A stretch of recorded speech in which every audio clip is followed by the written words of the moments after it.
Alors, Monsieur le maire, merci de nous recevoir. Comment vous abordez cette rentrée? Je l'aborde de bonne manière.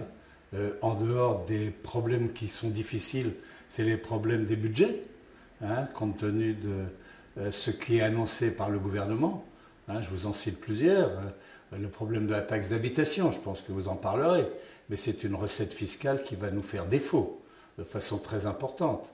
Et puis bien entendu la baisse des dotations de l'État, sauf si effectivement on décide de faire un moratoire. Mais on a déjà perdu pas mal l'an dernier, il y a 2 ans. Donc à la fois un manque de recettes, à la fois un manque de dotation, l'État, et puis des charges supplémentaires avec le problème des emplois aidés, qui est une catastrophe pour nos collectivités. L'association des maires de France est en train de discuter avec l'État, justement, avec le gouvernement sur cette histoire d'emploi aidé. Vous avez espoir qu'une solution puisse être trouvée ou vous estimez que ça va être difficile? Il faut être franc. Les emplois aidés, c'est de l'assistanat. Moi, j'étais contre depuis toujours. Le problème, ce n'est pas cela qu'il faut faire pour lutter contre le chômage et pour aider les jeunes et les moins jeunes qui n'ont pas de qualification. Il fallait tout donner à l'époque dans l'apprentissage. Ça n'a pas été fait. Ils ont voulu faire des contrats aidés et ça rappelle les emplois jeunes qui étaient les emplois Kleenex de l'époque Jospin. Donc on recommence ce qui a été mauvais à une époque. C'est-à-dire vous donnez un emploi pendant 1 an ou 2 ans et ensuite à la sortie, le jeune n'a pas de titularisation, il faut le former et après il est voué malheureusement à l'échec. Donc par contre, comme c'est un effet d'aubaine, étant donné qu'on veut aussi lutter contre le chômage, donc on a embauché des jeunes en contrat aidé et maintenant on nous les retire. Donc cela veut dire qu'il va falloir titulariser, donc augmenter les charges salariales d'une collectivité qui, d'un autre côté, est punie du fait de la réduction des dotations. Double peine. Au final, vous êtes d'accord avec Emmanuel Macron, ou en tout cas avec le gouvernement, qui dit que ces emplois aidés sont contre-productifs. Évidemment. Mais ce qu'il fallait, ce n'est pas les arrêter brutalement comme ça du jour au lendemain, de dire on arrête le contrat. Ce qu'il faut faire, étant donné que toutes les collectivités se sont engagées dans ce système-là depuis 2 ou 3 ans, ou 4 ans, parce qu'il y avait un besoin réel, donc on l'a fait. Mais maintenant, il fallait en sortir cela, en siffler, y aller doucement, y aller de façon progressive. On n'arrête pas comme ça brutalement les contrats. Il fallait y aller de façon à ce que chaque collectivité puisse réfléchir en disant ici ou là, on peut arrêter ces contrats-là, ne pas les reprendre, etc. Savoir aussi qui on va titulariser. Il faut aussi qu'on ait l'idée de savoir qui on peut titulariser si vraiment le jeune a des compétences et a rempli son rôle. Donc il fallait le faire de façon progressive et pas brutalement. Justement, on va continuer sur le thème de l'emploi. Vous êtes maire d'une ville où le taux de chômage est justement assez fort. Est-ce que vous avez prévu des choses pour dynamiser un petit peu votre territoire, attirer éventuellement des entreprises créatrices d'emplois? Oui, bien entendu. Quels projets vous avez Déjà, bien entendu, on fait partie de ce qu'on appelle Loireco, Orléans et Dévop, puisque maintenant l'économie, elle dépend de la région. Donc on a des rendez-vous avec le conseil régional, on en a encore eu un hier, avec tous les élus du bassin d'emploi, de façon à avoir des réflexions pour l'avenir. On sait très bien que notre taux de chômage est très important, mais il est lié à des facteurs particuliers. Il est lié aux facteurs de personnes venant de l'Île-de-France, qui sont venus s'installer et qui n'ont pas d'emploi. Et c'est lié aussi aux flux migratoires venant de la région parisienne et qui viennent ici et qui s'inscrivent au Pôle emploi. Donc on a une augmentation de population qui, dès le départ, n'a pas d'emploi. Et comme on ne peut pas leur en donner plus parce qu'on n'a pas de création importante d'entreprises, on se retrouve avec un différentiel entre l'offre et la demande.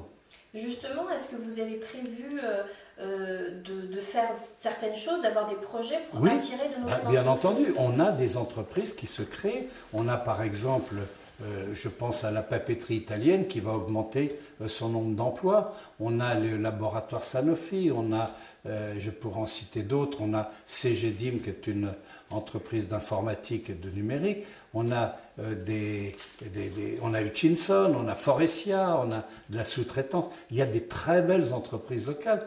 Mais le problème, c'est qu'on a un nombre d'offres, mais la demande est supérieure du fait d'afflux migratoires au bon sens du terme. Migration de personnes de l'Île-de-France qui viennent s'installer ici parce qu'ils n'ont plus les moyens de rester sur l'Île-de-France compte tenu des loyers, compte tenu des paiements de charges. Donc ils se déplacent. On est à 30 km de l'Île-de-France. On se déplace, ils viennent ici, et puis le résultat, c'est qu'ils n'ont pas d'emploi. Ils se déplacent avant de chercher l'emploi. Justement, vous l'avez dit, Montargis n'est pas loin de l'Île-de-France, donc vous êtes quand même dans une zone un peu stratégique pour les entreprises. Malgré tout, elles n'ont pas envie de s'installer. Je parle de nouvelles, évidemment. Ça s'appelle l'attractivité. Oui. D'abord, il faut que les entreprises aient envie de s'installer. Mais le problème, c'est que vous les connaissez, les entreprises qui viennent de l'étranger. Là, par exemple, vous avez cité sur les journaux l'entreprise du pétrole de Schwell, de Châteaurnat. On va commencer à leur dire qu'ils ne vont plus pouvoir exercer alors qu'ils viennent de s'installer. C'est une entreprise canadienne. Vous avez des entreprises qui viennent de l'étranger qui se posent des problèmes sur la politique de l'emploi en France et les charges sociales, etc. Qu'est-ce qu'il faudrait pour rendre votre territoire plus attractif pour ces entreprises, selon vous ? Le territoire, il est attractif. Le problème, c'est nous avons plusieurs collectivités, communautés de communes, on est 4. Je pense que ce qu'il faut, c'est déjà avoir un regroupement dans un bassin d'emploi, un bassin de vie. Ce qu'a fait la métropole orléanaise, il faut qu'on le copie sur ce genre de progrès de territoire. Et moi, j'appelle à un pôle territorial uni du Gâtinais, c'est-à-dire de réunir toutes les intercommunalités ensemble. Ce serait un bassin de 140 000 habitants, de 90 communes, et à partir de là, on peut être respecté par rapport à l'extérieur. Plus vous êtes grand, plus vous êtes fort. Donc ça, c'est une ambition que l'on peut porter, et nous en avons parlé avec la région hier, qui est tout à fait favorable. Comment, et vos collègues, comment ils voient les choses? Vous savez, les collègues, il faut les interroger. Beaucoup de collègues sont favorables, mais on a encore un petit peu cette réserve au niveau des élus des petites communes qui sont inquiets de penser qu'on va les déshabiller, etc. Alors que c'est faux. Le socle communal doit être respecté, la commune est respectée, mais ce sont les intercommunalités que l'on réunirait pour aller dans le même sens. On a les mêmes emplois, les mêmes entreprises, les mêmes formations, on a les mêmes secteurs publics, on a les mêmes commerces, etc. On est reliés partout.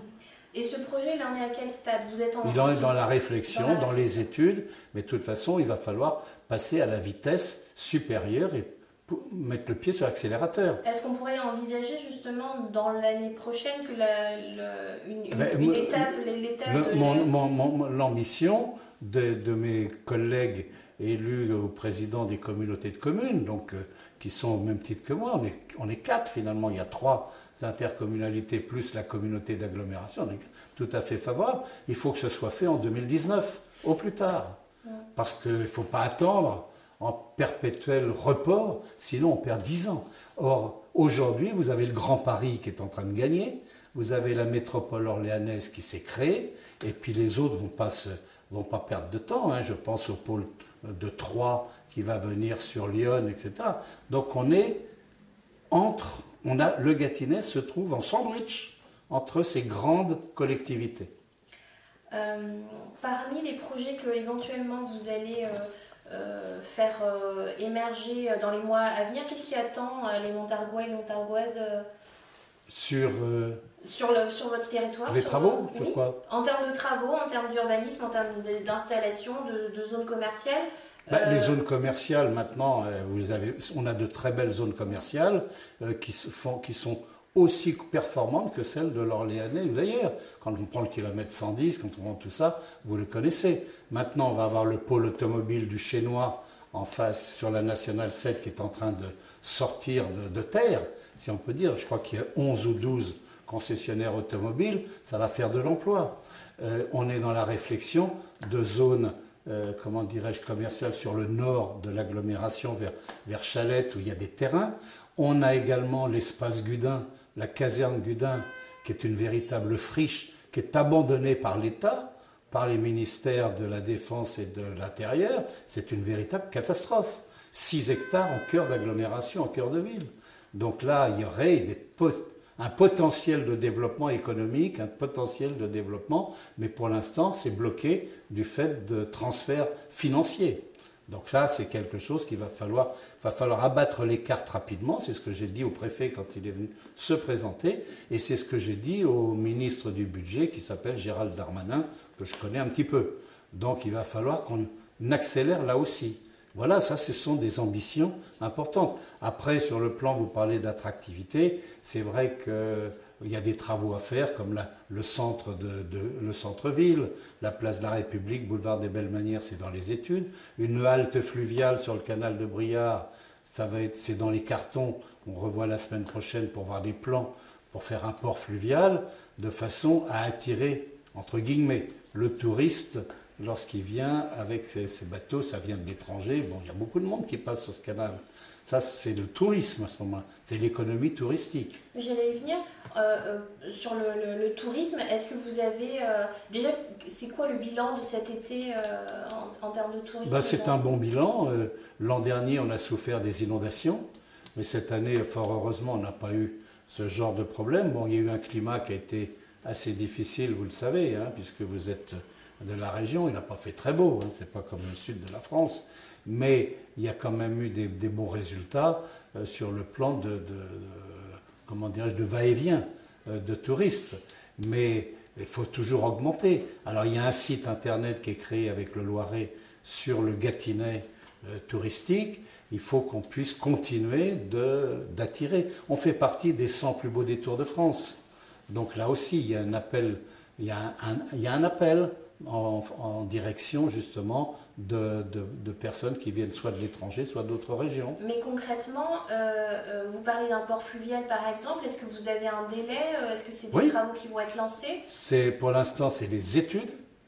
Et ensuite, ça fait partie du plan d'infrastructure de travaux dans les 3 ans qui viennent, 18, 19 et 20. Ça ne sera pas en 8 jours. Mais voilà, donc tout ça, c'est dans les plans comme les plans de restructuration, les derniers plans des travaux, comme l'école de voile qui va être reconstruite après les incendies, qui va être reconstruite en début d'année, comme des vestiaires modernes de stades de football et de rugby. Tout cela va être refait dans les mois qui viennent, même à la fin de l'année, je crois. Donc on essaye d'accélérer sur ces sujets-là. Tu avais une question? Vous parliez des inondations. Comment se prépare la ville de Montargis pour de futures catastrophes? Je crois que c'est un sujet à part.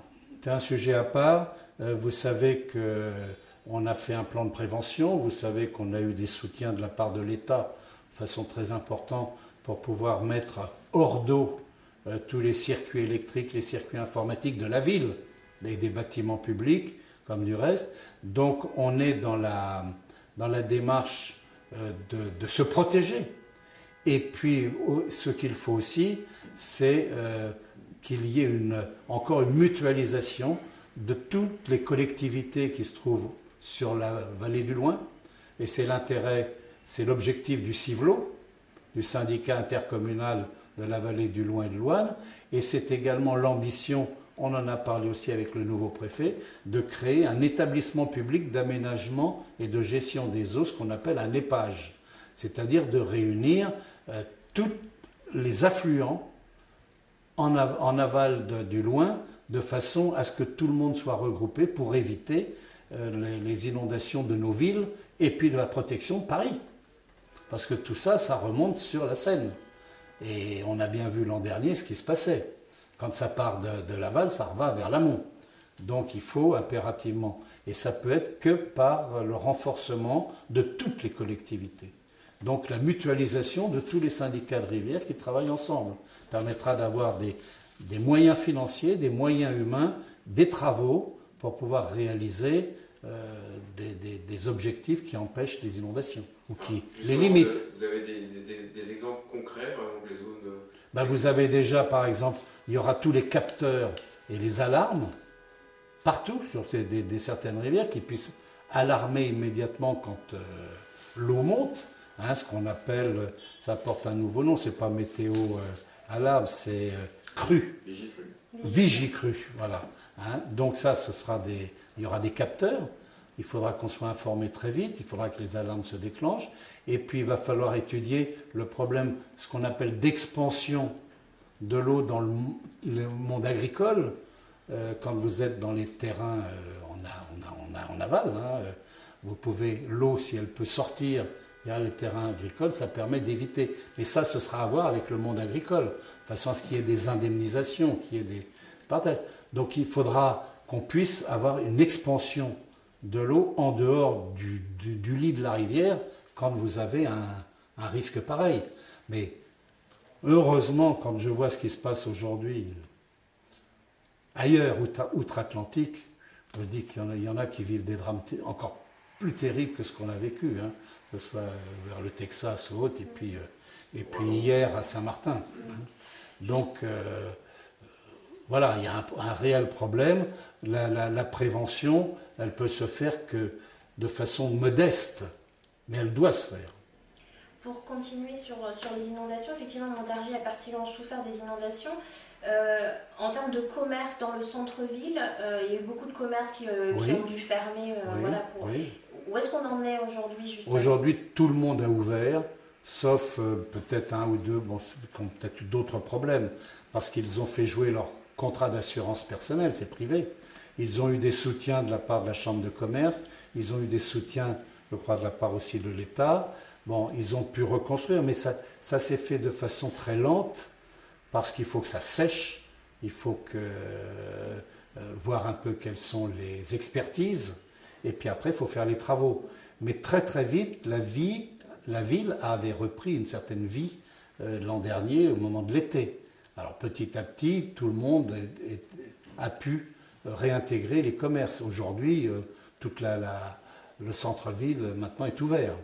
Plus personne, sur le plan des commerces, y pense. Par contre, il y a eu les privés, c'était la même chose.